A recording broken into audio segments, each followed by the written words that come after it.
ದಲಿತರ ಹಣನೇ ತಿಂದ ಮೇಲೆ ದಲಿತರ ಕಾರ್ಡ ಅದು ಅರ್ಥನೇ ಇಲ್ಲ.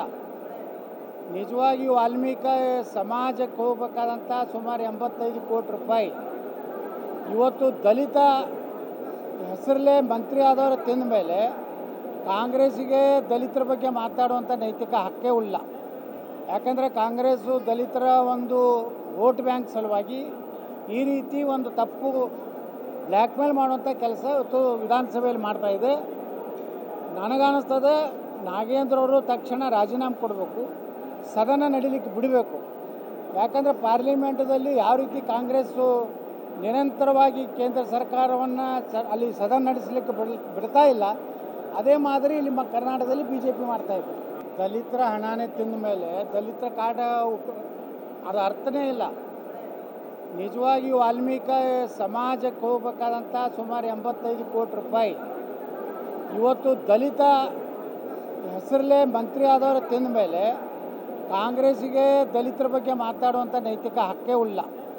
ಯಾಕಂದರೆ ಕಾಂಗ್ರೆಸ್ಸು ದಲಿತರ ಒಂದು ವೋಟ್ ಬ್ಯಾಂಕ್ ಸಲುವಾಗಿ ಈ ರೀತಿ ಒಂದು ತಪ್ಪು ಬ್ಲ್ಯಾಕ್ ಮೇಲ್ ಮಾಡುವಂಥ ಕೆಲಸ ಇವತ್ತು ವಿಧಾನಸಭೆಯಲ್ಲಿ ಮಾಡ್ತಾಯಿದೆ. ನನಗನ್ನಿಸ್ತದೆ ನಾಗೇಂದ್ರ ಅವರು ತಕ್ಷಣ ರಾಜೀನಾಮೆ ಕೊಡಬೇಕು, ಸದನ ನಡೀಲಿಕ್ಕೆ ಬಿಡಬೇಕು.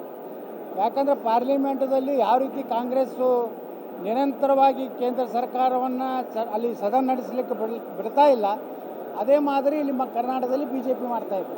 ದಲಿತರ ಹಣನೇ ತಿಂದ ಮೇಲೆ ದಲಿತರ ಕಾರ್ಡ ಅದು ಅರ್ಥನೇ ಇಲ್ಲ. ನಿಜವಾಗಿ ವಾಲ್ಮೀಕಿ ಸಮಾಜಕ್ಕೆ ಹೋಗ್ಬೇಕಾದಂಥ ಸುಮಾರು 85 ಕೋಟಿ ರೂಪಾಯಿ ಇವತ್ತು ದಲಿತ ಹೆಸರಲ್ಲೇ ಮಂತ್ರಿ ಆದವರು ತಿಂದ ಮೇಲೆ ಕಾಂಗ್ರೆಸ್ಸಿಗೆ ದಲಿತರ ಬಗ್ಗೆ ಮಾತಾಡುವಂಥ ನೈತಿಕ ಹಕ್ಕೇ ಇಲ್ಲ. ಯಾಕಂದರೆ ಕಾಂಗ್ರೆಸ್ಸು ದಲಿತರ ಒಂದು ವೋಟ್ ಬ್ಯಾಂಕ್ ಸಲುವಾಗಿ ಈ ರೀತಿ ಒಂದು ತಪ್ಪು ಬ್ಲ್ಯಾಕ್ ಮೇಲ್ ಮಾಡುವಂಥ ಕೆಲಸ ಇವತ್ತು ವಿಧಾನಸಭೆಯಲ್ಲಿ ಮಾಡ್ತಾಯಿದೆ. ನನಗನ್ನಿಸ್ತದೆ ನಾಗೇಂದ್ರ ಅವರು ತಕ್ಷಣ ರಾಜೀನಾಮೆ ಕೊಡಬೇಕು, ಸದನ ನಡೀಲಿಕ್ಕೆ ಬಿಡಬೇಕು. ಯಾಕಂದರೆ ಪಾರ್ಲಿಮೆಂಟದಲ್ಲಿ ಯಾವ ರೀತಿ ಕಾಂಗ್ರೆಸ್ಸು ನಿರಂತರವಾಗಿ ಕೇಂದ್ರ ಸರ್ಕಾರವನ್ನು ಅಲ್ಲಿ ಸದನ ನಡೆಸಲಿಕ್ಕೆ ಬಿಡ್ತಾ ಇಲ್ಲ, ಅದೇ ಮಾದರಿ ಇಲ್ಲಿ ಕರ್ನಾಟಕದಲ್ಲಿ BJP ಮಾಡ್ತಾಯಿದೆ.